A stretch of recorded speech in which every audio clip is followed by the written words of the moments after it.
وفادار اونٹ کی اپنے مالک سے محبت۔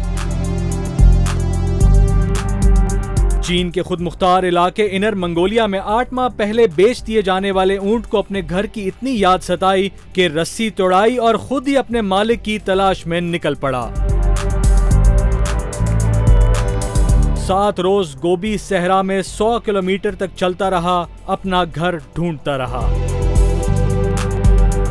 چند مقامات پر لگی خاردار تاروں سے الجھ کر زخمی بھی ہوا، لیکن سفر جاری رکھا۔ ایک چرواہے نے اس اونٹ کو دیکھ کر اسے اس کے مالک کے پاس پہنچا دیا، جس نے اونٹ کی اپنے حقیقی گھر پہنچنے کی لگن کا سن کر اس کے پرانے مالک سے رابطہ کیا اور اونٹ واپس خریدنے پر آمادہ کر لیا، جس کے بعد اس اونٹ کا مالک اسے واپس گھر لے گیا۔